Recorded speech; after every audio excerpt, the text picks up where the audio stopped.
নবীর সাথে জান্নাতে থাকার অফার আছে, তবে জান্নাতে আগে যাইতে হবে। আপনাকে আগে মক্কায় পৌঁছাইতে হবে, এরপরেই না আপনি 5 স্টার হোটেলটায় থাকবেন। পৌঁছানোর জন্য ভিসা নাই, পাসপোর্ট নাই, কাজ হবে না। এখন বলে আমি আপনি যদি নবীর সাথে থাকতে চাই জান্নাতে যাওয়া লাগবে। বলে জান্নাতে কেমনে যাব? নবীজি বলেন কুল্লু উম্মতি ইয়াদখুলুনাল জান্নাতা ইল্লা মান আবা। নবীজি বলেন আমার সব উম্মত জান্নাতে প্রবেশ করবে, আবা উম্মত ছাড়া। কে আবা উম্মত? নবীজি বলেন মান আতাআনি দাখালাল জান্নাহ ওয়া মান আসানি ফাকাদ আবা। নবীজি বলেন আমার আনুগত্য যে করবে সে জান্নাতে প্রবেশ করবে, আর জান্নাতে যে প্রবেশ করবে সে তো জান্নাতে আমার সাথে থাকবে।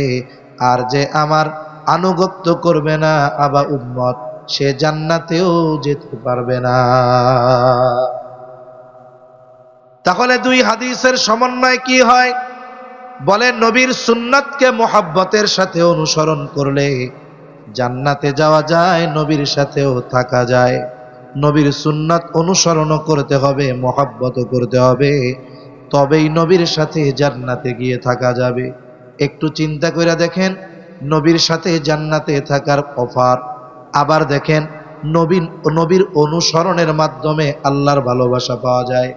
নবীর অনুসরণ করলে শুধু জান্নাতে থাকা যাবে তা নয়, বলে নবীর অনুসরণ যেই ব্যক্তি করে তাকে ভালোবাসে কে? আল্লাহ তাআলা বলেন কুল ইন কুনতুম তুহিব্বুনাল্লাহা ফাত্তাবিউনি ইউহিব্বুকুমুল্লাহ। আল্লাহ তাআলা বলেন হাবিব আপনি বলেন তোমরা যদি আল্লাহকে ভালোবাসতে চাও, আমরা আল্লাহকে ভালোবাসতে চাই, কারণ ইমানদার আল্লাহকে ভালোবাসতে চায়। এখন কেমনে ভালোবাসবো? আল্লাহ বলেন হাবিব আপনি বইলা দেন তোমরা যদি আল্লাহকে ভালোবাসতে চাও ফাত্তাবিউনি, আমার অনুসরণ করো। আমার অনুসরণ করলে আল্লাহকে ভালোবাসা হয়ে যাবে। আর আমার অনুসরণ যদি করো, তোমার আল্লাহকে ভালোবাসা নিয়ে চিন্তা করা লাগবে না। আল্লাহ বলেন হাবিব আপনি বলে দেন ইউহিব্বুকুমুল্লাহ। নবীর অনুসরণ যারা করবে, আল্লাহ বলেন আল্লাহ তাআলা তাদের ভালোবাসবে। আল্লাহ ভালোবাসলে লাভ কি? নবীর অনুসরণ করলে কার ভালোবাসা পাওয়া যায়? জোরে বলেন কার? এমনি আল্লাহ ভালোবাসলে লাভ আছে না? হাদিসের মধ্যে আসছে নবীজি বলেন আল্লাহ তাআলা যখন কাউকে ভালোবাসে, জিবরাইল আলাইহিস সালামকে ডাক দিয়ে বলে জিবরাইল আমি দুনিয়ার অমুক বান্দাকে ভালোবাসি, তুমিও তারে ভালোবাসো। এইবার জিবরাইল আলাইহিস সালাম তাকে ভালোবাসতে শুরু করে। শুধু তাই না, আসমানের মধ্যে এসে ঘোষণা করে দেয় ও আসমানের বাসিন্দারা, দুনিয়ার অমুক ব্যক্তিকে আল্লাহ ভালোবাসে, আমিও ভালোবাসি, তোমরাও ভালোবাসো। এইবার আসমানের বাসিন্দারা তাকে ভালোবাসতে শুরু করে। তবে শুরুতে একটা আয়াত বলছিলাম, আয়াতের অংশ লাকাদ মান্নাল্লাহু আলাল মুমিনিন। মুমিনদের জন্য নবী হলেন বিশেষ অনুগ্রহ। এই জন্য মুমিনদের প্রতি নবীজির ভালোবাসাটাও একটু স্পেশাল। এ ভালোবাসা কত? আল্লাহ তাআলা বলেন বিল মুমিনিনা রাউফুর রহিম। আল্লাহ তাআলা বলেন এই নবী হলেন এমন নবী যিনি তার মুমিন উম্মতদের জন্য রাউফুর রহিম। রাউফ হলো আল্লাহ তাআলার একটা গুণবাচক নাম, রহিম আল্লাহ তাআলার গুণবাচক নাম। অর্থ হলো অতি সদয়, পরম দয়ালু। কে? জোরে বলেন। দুনিয়ার কোনো মানুষ রাউফুর রহিম হতে পারে না। দুনিয়ার কোনো মানুষ রাউফুর রহিম হতে পারে না। বলে আল্লাহ তাআলার যত গুণ আছে এগুলোর একমাত্র অধিকারী আল্লাহ। কিন্তু অনেক সময় বাংলাদেশের মধ্যে অনেক পীরের নামের আগে লকবে আমরা দেখেছি এমন এমন শব্দ ব্যবহার করে যেই শব্দের একমাত্র হকদার হলেন আল্লাহ। এখন মনে করেন কথার কথা, কেউ যদি কয় আমার পীর হইল রাউফুর রহিম, তার মানে ও আল্লাহর সিফত পীরের সাথে লাগায়া দিল। এখন এই কথা যদিও বিশ্বাস করে ও বেঈমান, কোনো সন্দেহ আছে? এজন্য মনে রাখবেন, অনেক নামাজি মানুষ না জানার কারণে শিরিক করতেছে, বেঈমান। অনেক মানুষ বিশ্বাসগত কারণে বেঈমান হয়ে বসে আছে। এ মানুষগুলো বোঝে না, বুঝাইতে চাইলেও অনেক সময় মনে করে এই হুজুররা আমাকে দুশ্মন, এরা খারাপ লোক, ভালো মানুষ না। তাহলে রউফুর রহিম একমাত্র কে? দুনিয়ার কোন সৃষ্টি রউফুর রহিম হতে পারে না। তবে আল্লাহ যদি কাউকে তার কোনো গুণবাচক শব্দ দিয়ে সম্বোধন করেন, তাতে কোনো অসুবিধা নাই।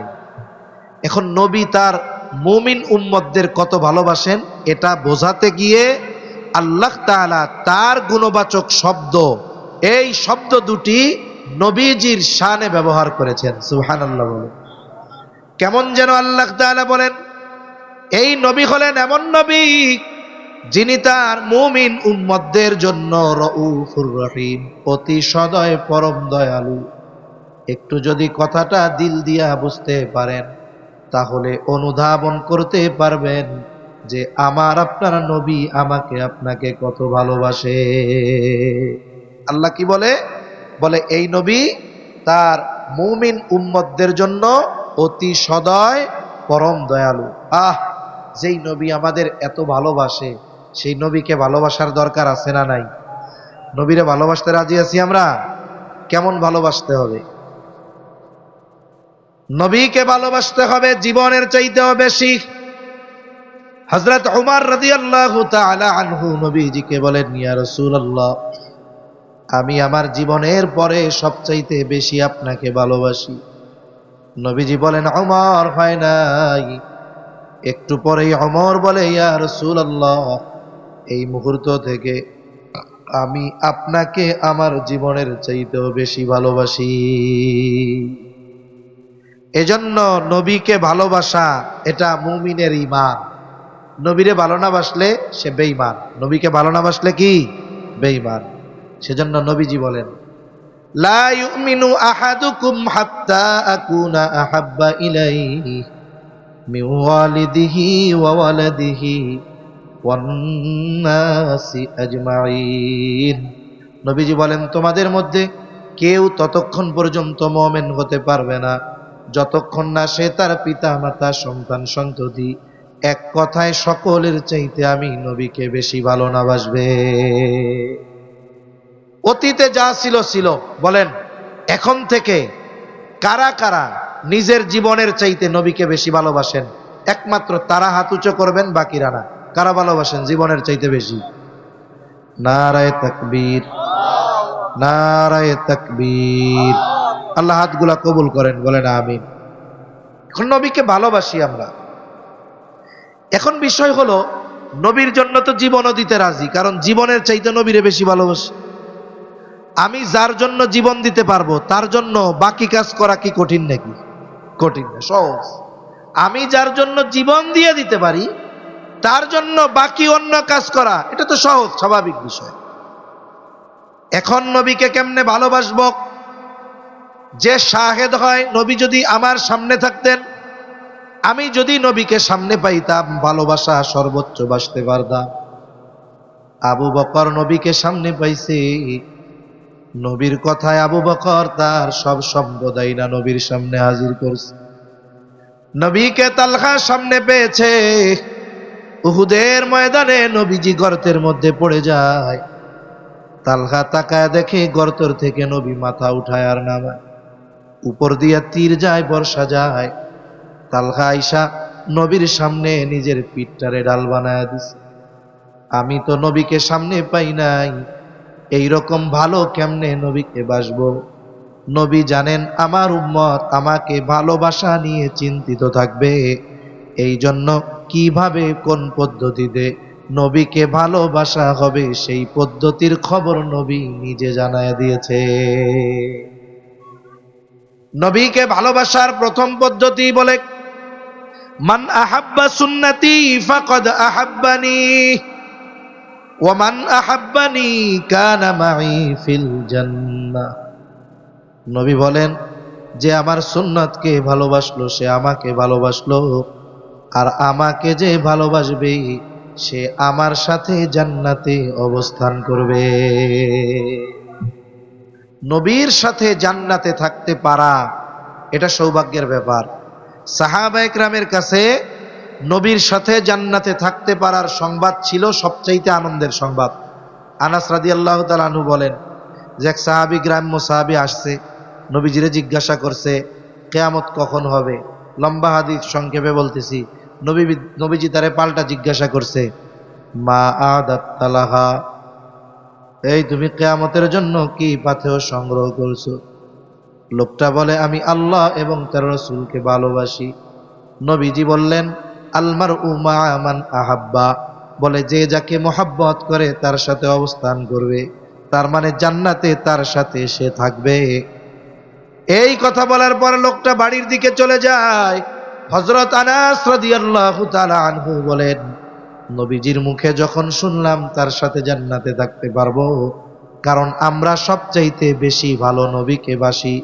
হযরত আনাস রাদিয়াল্লাহু তাআলা আনহু বলেন ইসলাম গ্রহণের পর আর কোনো কথা শুনে আমরা এতটা খুশি হই নাই যতটা খুশি নবীর সাথে থাকতে পারবো এই কথা শুনে আমরা হয়েছি। এত খুশি ইসলাম গ্রহণের পরে আর কোনো কথাই হই না।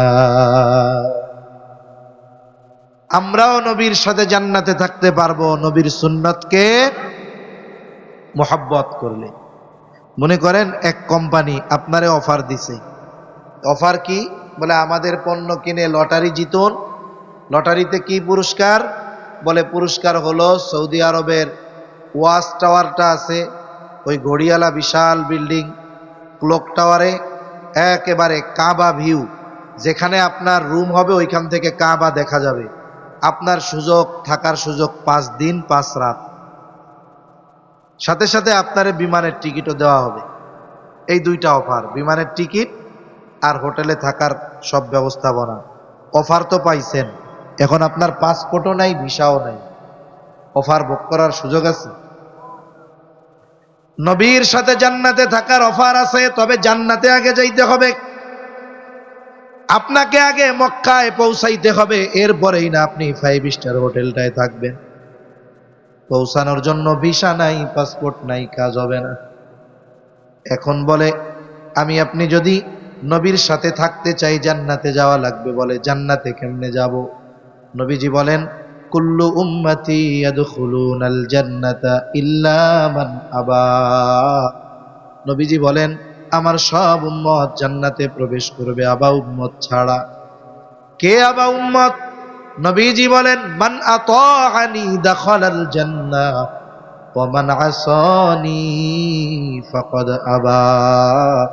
নবীজি বলেন আমার আনুগত্য যে করবে সে জান্নাতে প্রবেশ করবে, আর জান্নাতে যে প্রবেশ করবে সে তো জান্নাতে আমার সাথে থাকবে, আর যে আমার আনুগত্য করবে না আবা উম্মত, সে জান্নাতেও যেতে পারবে না। তাহলে দুই হাদিসের সমন্বয় কি হয়? বলে নবীর সুন্নতকে মোহাব্বতের সাথে অনুসরণ করলে জান্নাতে যাওয়া যায়, নবীর সাথেও থাকা যায়। নবীর সুন্নাত অনুসরণও করতে হবে, মোহাব্বতও করতে হবে, তবেই নবীর সাথে জান্নাতে গিয়ে থাকা যাবে। একটু চিন্তা করে দেখেন, নবীর সাথে জান্নাতে থাকার অফার, আবার দেখেন নবীর অনুসরণের মাধ্যমে আল্লাহর ভালোবাসা পাওয়া যায়। নবীর অনুসরণ করলে শুধু জান্নাতে থাকা যাবে তা নয়, বলে নবীর অনুসরণ যেই ব্যক্তি করে তাকে ভালোবাসে কে? আল্লাহ তাআলা বলেন কুল ইন কুনতুম তুহিব্বুনাল্লাহা ফাত্তাবিউনি ইউহিব্বুকুমুল্লাহ। আল্লাহ তাআলা বলেন হাবিব আপনি বলেন তোমরা যদি আল্লাহকে ভালোবাসতে চাও, আমরা আল্লাহকে ভালোবাসতে চাই, কারণ ইমানদার আল্লাহকে ভালোবাসতে চায়। এখন কেমনে ভালোবাসবো? আল্লাহ বলেন হাবিব আপনি বইলা দেন তোমরা যদি আল্লাহকে ভালোবাসতে চাও ফাত্তাবিউনি, আমার অনুসরণ করো। আমার অনুসরণ করলে আল্লাহকে ভালোবাসা হয়ে যাবে। আর আমার অনুসরণ যদি করো, তোমার আল্লাহকে ভালোবাসা নিয়ে চিন্তা করা লাগবে না। আল্লাহ বলেন হাবিব আপনি বলে দেন ইউহিব্বুকুমুল্লাহ, নবীর অনুসরণ যারা করবে আল্লাহ বলেন আল্লাহ তাআলা তাদের ভালোবাসবে। আল্লাহ ভালোবাসলে লাভ কি? নবীর অনুসরণ করলে কার ভালোবাসা পাওয়া যায়? জোরে বলেন কার? এমনি আল্লাহ ভালোবাসলে লাভ আছে না? হাদিসের মধ্যে আসছে, নবীজি বলেন আল্লাহ তাআলা যখন কাউকে ভালোবাসে, জিবরাইল আলাইহিস সালামকে ডাক দিয়ে বলে, জিবরাইল, আমি দুনিয়ার অমুক বান্দাকে ভালোবাসি, তুমিও তারে ভালোবাসো। এইবার জিবরাইল আলাইহিস সালাম তাকে ভালোবাসতে শুরু করে। শুধু তাই না, আসমানের মধ্যে এসে ঘোষণা করে দেয়, ও আসমানের বাসিন্দারা, দুনিয়ার অমুক ব্যক্তিকে আল্লাহ ভালোবাসে, আমিও ভালোবাসি, তোমরাও ভালোবাসো। এইবার আসমানের বাসিন্দারা তাকে ভালোবাসতে শুরু করে। মনে রাখবেন, আপনার এলাকায়, আমার এলাকায়, আমাদের এলাকায় হয়তো এমন কিছু মানুষ আছে যাদেরকে সাধারণ মানুষ তেমন ভাবে চিনে না, তাদের ইউটিউবে ওয়াজ নাই, ফেসবুকে ভাইরাল না, তারা হয়তো এই দুনিয়ার সেলিব্রিটি না, কিন্তু আসমানের ফিরিস্তাদের কাছে তারা বড় সেলিব্রিটি। আসমানের ফিরিস্তারা ওই লোকরে চিনে, তার আলোচনা করে। এখন আসমানের ফিরিস্তারা তাকে ভালোবাসতে শুরু করে। বলে এর দ্বারা কি হয়? নবীজি বলেন, এইবার দুনিয়ার মধ্যে আল্লাহ তাআলা ওই ব্যক্তির গ্রহণযোগ্যতা ও ভালোবাসা মানুষের অন্তরে সৃষ্টি করে দেয়। এজন্য নবীর সুন্নাত মুহাব্বতের সাথে অনুসরণ করার মাধ্যমে আল্লাহর ভালোবাসা পাওয়া যায়, ফিরিস্তাদের ভালোবাসা পাওয়া যায়, দুনিয়ায় ন্যাচারাল গ্রহণযোগ্যতা বাড়ে। একটা হলো আর্টিফিশিয়াল গ্রহণযোগ্যতা, একটা হলো ন্যাচারাল গ্রহণযোগ্যতা। মনে করেন কিছু মানুষ আছে না, সামাজিক নেতা বা রাজনৈতিক নেতা বা বড় প্রভাবশালী ব্যক্তি, মানুষ এদের সামনাসামনি দেখা হইলে সালাম দেয়, অগসরে গালি দেয়, ঠিক কিনা কোন? এটা কি আসল গ্রহণযোগ্যতা হইল? হয় না। কিন্তু কিছু মানুষ আছে যাদের প্রভাব নাই, ক্ষমতা নাই, টাকা পয়সা নাই, মারদাঙ্গা লোক না, মানুষ এদের সামনেও সম্মান করে, অগোচরেও সম্মান করে, এদেরকে গ্রহণযোগ্য মনে করে, এদের কথা মানুষ শুনে। কেন? বলে এই গ্রহণযোগ্যতা সে দুনিয়ার কোনো জিনিসের দ্বারা অর্জন করতে পারে নাই, আসমানওয়ালার মোহাব্বত পাওয়ার কারণে এই যোগ্যতা তার অর্জন হয়েছে, ঠিক কিনা বলে? এখন আমাদের কোনো নেতা, যদি বড় নেতা, সে যদি সুন্নাতওয়ালা হয়ে যায়, তাইলে সে তো আর আর্টিফিশিয়াল গ্রহণযোগ্য হবে না, তাইলে সে ন্যাচারাল, একেবারে রিয়েল গ্রহণযোগ্য ব্যক্তি হয়ে যাবে, ঠিক কিনা বলেন? এই জন্য আমরা আল্লাহর কাছে দোয়া করি, আমাদের দেশে যারা রাজনৈতিক নেতৃবৃন্দ আছে, আল্লাহ তাআলা এদের সকলকে সুন্নাতের অনুসরণকারী বানায় দিক, বলি আমিন। এতে কি হবে? তাদেরও লাভ হবে, মানুষেরও লাভ হবে, ঠিক কিনা বলেন? তাহলে আমরা যদি নবীর সুন্নাতকে মুহাব্বতের সাথে অনুসরণ করি, মুহাব্বতের সাথে যদি অনুসরণ করি, নবীর সাথে জান্নাতে থাকা যাবে। একটু চিন্তা করে দেখেন, নবীর সুন্নাত বিহীন এই দুনিয়ায় অতিবাহিত করলে আখেরাতে ধরা পড়তে হবে। আমাদের মুসলমানদের কালচার হলো সুন্নাত। মুসলমানদের কালচার কি? জোরে গণ, কোন জায়গায় কি করতে হবে নবীজি সব দেখায় গেছে। কিন্তু আফসোসের বিষয়, মুসলমান আমরা আমাদের মূল কালচারকে বাদ দিয়ে অমুসলিমদের কালচার যখন ধারণ করেছি, তাদের সংস্কৃতি যখন ধারণ করেছি, তাদের রীতিনীতি যখন ধারণ করেছি, তখন থেকেই সংখ্যায় বেশি হওয়ার পরেও